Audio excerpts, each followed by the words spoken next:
आप देख रहे हैं मेरा प्रोग्राम ब्रेकिंग बैरियर्स। मैं हूं आपकी होस्ट आलिया।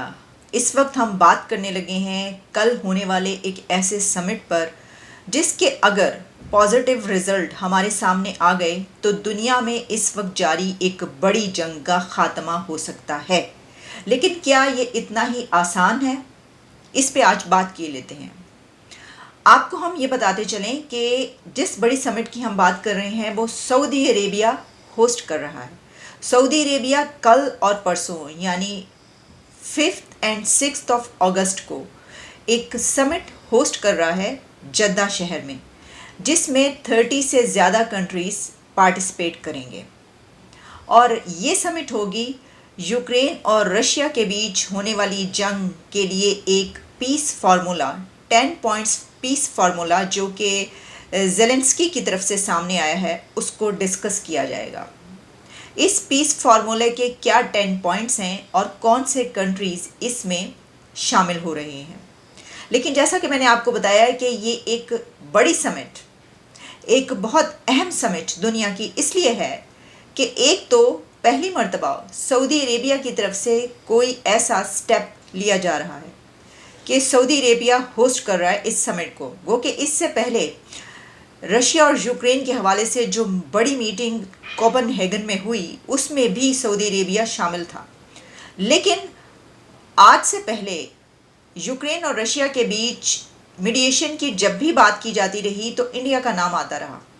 अगर आप कुछ दिन पहले चले जाएं तो आपको याद होगा कि जब ये जंग शुरू हुई और उसके तकरीबन 1 साल तक ये बात की जाती रही कि अगर इसको कोई मीडिएट कर सकता है, यानी ये जंग कोई रुकवा सकता है या रशिया और यूक्रेन के बीच कोई टॉक्स करवा सकता है, कोई पीस फार्मूला सामने आ सकता है, तो वो सिर्फ़ और सिर्फ इंडिया है।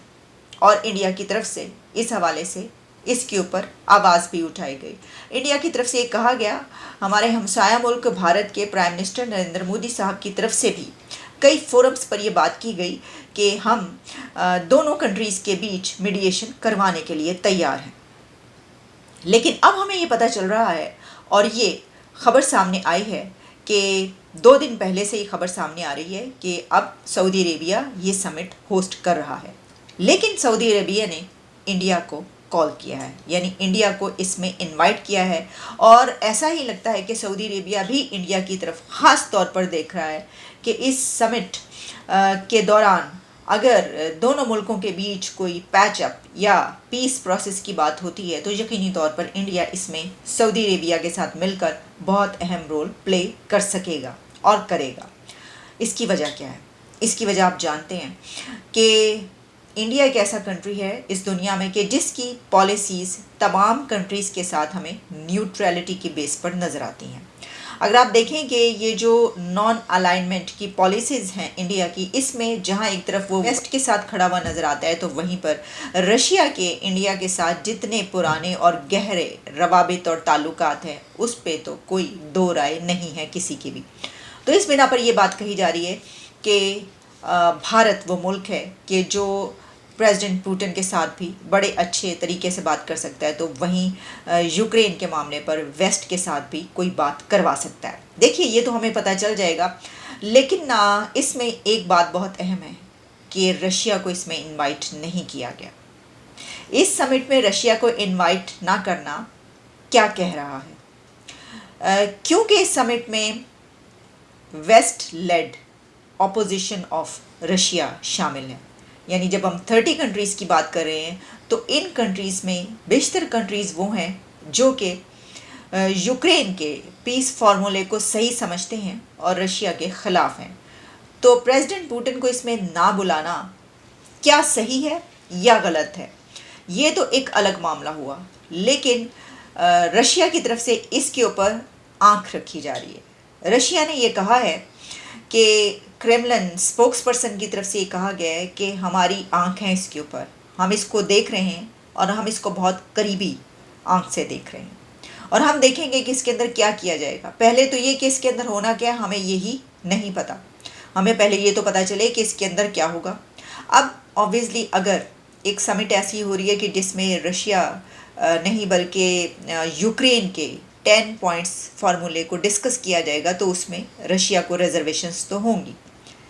लेकिन अब इसका एक और बहुत अहम एंगल है, और वो ये है कि प्रेसिडेंट पुतिन आने वाले दिनों में टर्की का विज़िट भी कर रहे हैं, और इससे पहले वो कई अफ्रीकन कंट्रीज़ की बात करते रहे हैं। अफ्रीका में उनकी बहुत ज़्यादा इंगेजमेंट है इस वक्त, और कहा तो ये जा रहा है कि पुतिन ने बाजी पलट दी है और तमाम जो अफ्रीकन रीजन है उसको अपनी तरफ कर लिया है। जैसा कि आप जानते हैं कि नाइजर में भी जो कू हुआ है, और उसके बाद नाइजर के जो अब हेड हैं वहाँ पर, कू के बाद जो संभाल रहे हैं नाइजीरिया को, उनकी तरफ से जो कुछ सामने आता रहा है, उसके बिना पर कहा यह जा रहा है कि पुतिन ने ये गेम पलट दी है। लेकिन आने वाले दिनों में सिर्फ टर्की ही नहीं, बल्कि प्रेसिडेंट पुतिन ने G20 में भी शामिल होना है। क्या उसमें वो शामिल होंगे? तो इस सब को देखते हुए, क्योंकि इस समिट में जो कल हो रही है जद्दा में, तो प्रेसिडेंट पुतिन को इनवाइट नहीं किया गया, यानी सऊदी अरेबिया ने रशिया को इनवाइट नहीं किया। इसकी वजह यह है कि ये भी हो सकता था कि सऊदी अरेबिया रशिया को इनवाइट करता और पुतिन उसमें आते, तो बाकी जो तमाम कंट्रीज़ हैं, और ख़ास तौर पर क्योंकि इसमें जिन कंट्रीज़ ने आने की हामी भर ली है उसमें अमेरिका भी शामिल है, और उसमें यूरोपीय यूनियन भी शामिल है, उसमें यूके भी शामिल है। तो अगर इनके रिप्रेजेंटेटिव्स वहाँ पर मौजूद होंगे और उसके बाद अगर पुतिन वहाँ पर आने की बात करेंगे, तो हो सकता है कि उनकी तरफ से ना कर दी जाए या कैंसिल कर दिया जाए। तो फिर ये समिट कैसे हो सकेगी? शायद इसी बिना पर जो MBS हैं मोहम्मद बिन सलमान की तरफ से उनको इनवाइट नहीं किया गया। लेकिन इसमें कौन से कंट्रीज़ शामिल हो रहे हैं आपके सामने रखते हैं। देखिए, जैसा मैंने कुछ कंट्रीज़ के मुतालिक तो आपको बता दिया कि वो हैं, लेकिन इसके अलावा जो हम 30 कंट्रीज़ कह रहे हैं, तो ये बात कही जा रही है कि वो समिट के जिसको सऊदी अरेबिया होस्ट कर रहा है, उसमें वॉल स्ट्रीट जर्नल के मुताबिक जो उसकी रिपोर्ट्स हैं उसमें कहा गया है कि senior officials from up to 30 countries, जिसमें कि including Indonesia, Egypt, Mexico, Chile, Zambia और यूरोपीय यूनियन, फिर यूके, फिर अमेरिका और इंडिया, इन सब की तरफ से तो ये नज़र आ रहा है कि ये उसमें शामिल होंगे। और इसके अलावा और भी कुछ ऐसे कंट्रीज़ हैं जिनकी तरफ से अभी तक शायद कंफर्मेशन नहीं मिली, या अभी अगले चंद घंटों में ये पता चल जाएगा। इसका एक और एंगल भी है कि पाकिस्तान कहाँ है।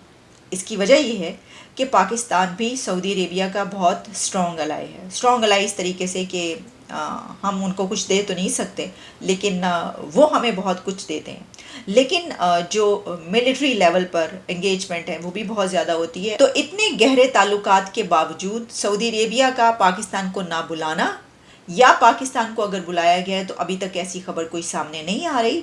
इसके ऊपर पाकिस्तान की तरफ से हमें कोई स्टेटमेंट भी नज़र नहीं आ रही कि आया उसको बुलाया गया है और वो शरीक हो रहा है पाकिस्तान इसके अंदर।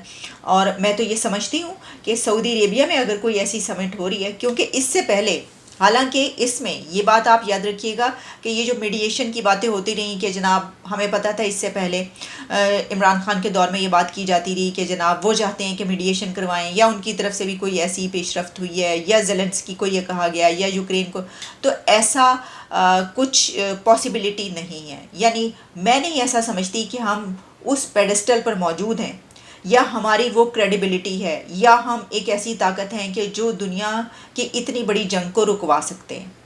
हमें अभी अपनी इकोनॉमी के लाले पड़े हुए। और इसमें एक और बात बड़ी अहम है कि अगर नहीं बुलाया गया तो India is everywhere and Pakistan is nowhere. हालांकि वैसे तो सऊदी अरेबिया के इंडिया से जो ताल्लुकात हैं वो भी बहुत ज़बरदस्त हैं, बल्कि अगर हम ये कहते हैं कि दो कंट्रीज़ के बीच जो रिलेशंस होते हैं वो म्यूचुअल इंटरेस्ट पर होते हैं, तो फिर इस तरह सऊदी अरेबिया और इंडिया के रिलेशंस हमसे कहीं ज़्यादा बेहतर हैं। तो उनको तो बुलाया ही जाना था। उसके जो कुछ एस्पेक्ट्स हैं और जो कुछ उसकी डायनामिक्स हैं इस इशू के ऊपर, वो मैं आपको बता चुकी हूँ। लेकिन पाकिस्तान का इसके अंदर ना होना, और अगर ये तमाम कंट्रीज़, इजिप्ट, इंडोनेशिया और ये कंट्रीज़ हैं, और ऐसा भी हो सकता है कि पाकिस्तान इसमें शामिल हो रहा हो, हमें नज़र आए बहर। और पाकिस्तान को बुलाने या ना बुलाने में एक और एंगल भी बहुत अहम है, और वो ये है कि इस वक्त इतनी अनसर्टेनिटी है कि 9 अगस्त को असेंबली डिज़ोल्व हो रही है, नया केयर टेकर सेटअप पे कौन आना है। अभी तक वज़ीर आज़म अगला किसने केयर टेकर सेटअप में आना है, जिसने इलेक्शन करवाने हैं वही नहीं डिसाइड हो सका। तो इस सिचुएशन में कौन किसको बुलाएगा? और वैसे भी ये बात तो हमेशा से की जाती कि पता ही नहीं चलता। हमारे हमसाया ममालिक को भी और जो दीगर कंट्रीज़ हैं उनको भी ये समझ में नहीं आती कि बात किसे करें। गल की दे नाल करिए असी ਕਿਹਦੇ ਨਾਲ ਗੱਲ ਕਰੀਏ, ਇਹਨਾਂ ਨਾਲ ਗੱਲ करिए कि ਉਹਨਾਂ ਨਾਲ ਗੱਲ करिए, तो ਇਹਨਾਂ ਤੇ ਉਹਨਾਂ ਦੇ ਵਿੱਚ ਹੀ सारी ਗੱਲ मुक जाती है। तो हमारी तो ये सिचुएशन है जनाब। लेकिन हमें इस समिट में बुलाने या ना बुलाने से वहाँ पर जो इशू डिस्कस होना उस पर कोई फ़र्क नहीं पड़ता, कोई असर नहीं पड़ता। इसलिए अगर हम इससे थोड़ा सा आगे निकल कर ये देखें, Ukraine 10 points peace formula as including the restoration of Ukraine's territorial integrity. फिर जो रशियन ट्रूप्स हैं उनका विड्रॉल भी एक पॉइंट है। फिर रिलीज़ ऑफ ऑल प्रिजनर्स, ये भी एक पॉइंट है। और इसके अलावा tribunal for those responsible for the aggression, यानी रशिया के ख़िलाफ़ कुछ ऐसे पॉइंट्स के जिस पे उनके ख़िलाफ़ कार्रवाइयाँ होंगी, कुछ ऐसे ही। और फिर पीस प्लान और इस तरह के कुछ और पॉइंट्स। तो इसमें अगर आप कह सकते हैं कि जो मैक्सिमम पॉइंट्स हैं वो रशिया के ख़िलाफ़ है, लेकिन कुछ ऐसे पॉइंट्स हैं जिसको पीस फार्मूला कहा जा रहा है कि कम से कम जंग रुक जाए, जंग रुकवा दी जाए और दोनों तरफ के रिजर्वेशंस को जो है वो रिज़ॉल्व किया जाए पीसफुल रेजोल्यूशन के ज़रिए। तो ये इतना आसान नहीं है, बल्कि बहुत ही ज़्यादा मुश्किल है। लेकिन इसके ऊपर बात होना बहुत ज़रूरी थी और ये बात वाकई खुशाइंद है। मैं ये समझती हूँ कि ये समिट जो इस वक्त हो रही है इसको बहुत पहले होना चाहिए था, लेकिन इससे पहले भी टॉक्स हुई हैं, जैसा मैंने आपको बताया कोपेनहेगन में जब ये सब मिले थे वहाँ पर भी। लेकिन अब सऊदी अरेबिया में ये हो रहा है। अभी तक कतर की तरफ से इस तरह की समिट्स और मीडिएशन की बातें आती रही थी, जो कि आप भी जानते हैं कि इंडिया पाकिस्तान के बीच भी, फिर पाकिस्तान और अफ़गानिस्तान के बीच जो मामलात हैं उस पर इस तरह की कुछ समिट्स हुई जो कि कतर में करवाई गई, पीस टॉक्स। तो पीस टॉक्स अब सऊदी अरेबिया में हो रही हैं। इससे सऊदी अरेबिया का स्टेटस भी हाई हुआ है, यानी उसका कद भी ऊंचा हो रहा है कि वो एक ऐसा काम करवा रहा है दुनिया में, एक बहुत बड़ी जंग जो कि लग चुकी है और जिसकी बिना पर कहा जा रहा है कि दुनिया जो है वो कहीं ऐसा ना हो कि पूरी की पूरी दुनिया ही इस आग में कूद पड़े और इस आग में झोंकी जाए। तो इसको रुकवाना चाहिए। तो एक ऐसी जंग को रुकवाने के लिए अगर सऊदी अरेबिया ये किरदार अदा करे तो यकीनी तौर पर उसका स्टेटस भी हाई हो रहा है। तो देखिए, अब हम इसके ऊपर बात करेंगे कि जब कल और परसों ये समिट होगी तो देखेंगे इसके ऊपर क्या क्या सामने आता है, क्या बात होती है, क्या नई डेवलपमेंट्स होती हैं। दोबारा आपसे इस इशू पर बात होगी। अभी तक के लिए इजाज़त, दोबारा मुलाकात होती है।